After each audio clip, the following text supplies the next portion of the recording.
అంటే ఈ రోజు నెల్లూరు జిల్లాకు వచ్చి 54 డివిజన్లని 72 డివిజన్లకు మార్చారు. ఈ మార్చడంలో వీళ్ళిద్దరు ఉద్దండలు నారాయణ గారితో పాటు రూరల్ ఎమ్మెల్యే కోటమిరెడ్డి శ్రీధర్ రెడ్డి గారికి వెనతో పెట్టినటువంటి విద్య, ఇటువంటివన్నీ మార్చడం, దీన్ని అటు ఇటు గతంలో కూడా ఆయన ఏమి రాజకీయాలు లేకముందు కూడా గతంలో ఉన్నటువంటి పాలకులకు సూచనలు సలహాలు ఇచ్చినటువంటి వ్యక్తి. కాబట్టి ఏ విధంగా మార్చాలా, ఏ విధంగా మోసం చేయాలా, ఏ విధంగా మనం పరం చేసుకోవాలనేటువంటి దాంట్లో ఆయన లేదా నారాయణకి అంత తెలివితేటలు ఉన్నాయని నేను అనుకోను. కానీ నారాయణ మీద ఆధారపడేటువంటి వ్యక్తులు ఉన్నారు, రేపు వాళ్ళే నారాయణ ముంచబోతారో. ఆ నారాయణ ముంచడంలో ప్రథమ కర్తవ్యం ఏంటంటే ఈరోజు మొట్టమొదటిగా కార్పొరేషన్లకు సంబంధించినటువంటి దాంట్లో విభజించారు. కాబట్టి వీళ్ళిద్దరు, ఆయన మాస్టర్ బ్రెయిన్, ఈయన టీచర్ బ్రెయిన్, ఈ రెండు కలిపి ఏం చేశాయంటే నెల్లూరు జిల్లాను ముక్కలు చెక్కలుగా చేసి పరిపాలనను పూర్తిగా భ్రష్టు పట్టించేటువంటి పరిస్థితికి దిగజారిపోయాయి. మేము మిమ్మల్ని అడిగేది, ఎక్కడన్నా వికేంద్రీకరణ అనేటువంటిది జరిగేటప్పుడు ఈరోజు మీరు 18 స్థానాలు తీసుకురావాలనుకున్నారు, 54లో మరొక 18 కలపాలనుకున్నారు. 54లో 18 కలిపితే ఎంత? ఒక్కొక్క 3 స్థానాలకు సంబంధించి ఒక స్థానం అభివృద్ధి, ఒక స్థానం పెరుగుతుంది.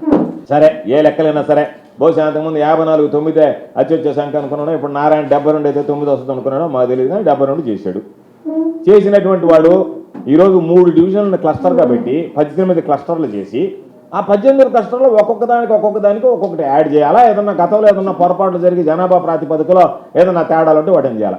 ఈరోజు ఒక పక్క సర జరుగుతూ ఉంటే, ఒక పక్క కొలగణన జరుగుతుంటే, ఒక పక్క జనాభా లెక్కలన్నీ పూర్తయ్యేటువంటి పరిస్థితుల్లో మీరు ఎందుకు ఇంత ఆదుర్దాగా దీనికి సంబంధించినటువంటి డీలిమిటేషన్ ప్రక్రియ పూర్తి చేశారు అంటే, అవన్నీ వచ్చిన తర్వాత మిమ్మల్ని తప్పుపడతారు. కాబట్టి మీరు దాని ప్రకారం చేయాలి అంటే మీకు ఇబ్బందులు ఉన్నాయి. కాబట్టి ఏదో ఒక విధంగా ఈరోజు చేసి కూర్చోవడం జరిగింది. మేము మమ్మల్ని స్పష్టంగా అడుగుతున్నాం, ఈరోజు మీరు తీసినటువంటి దాంట్లో జనాభాను పాటించారా?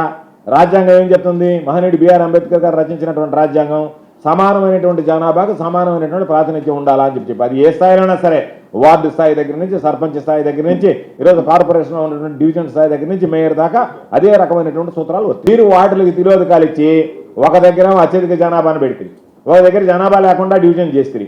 అంటే దాని అర్థమైంది, మీకు బలం ఉన్న దగ్గరేమో చిన్న స్థాయి డివిజన్ పెట్టుకున్నారు, మీకు బలం లేని దగ్గరేమో మీకు బలం ఉన్నటువంటి డివిజన్లన్నీ కలుపుకొని దాని ప్రకారం విభజించారు. దాని ఉద్దేశం ఏంది? గెలిపే పరమావధి తప్ప ప్రజా అభివృద్ధి సంక్షేమం అనేటువంటిది మీకు పట్టేటువంటి పరిస్థితి లేదు.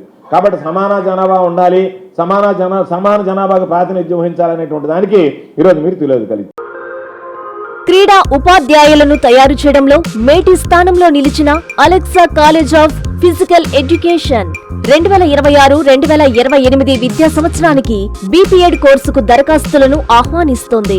విక్రమసింహపురి యూనివర్సిటీకి అనుబంధ కళాశాల.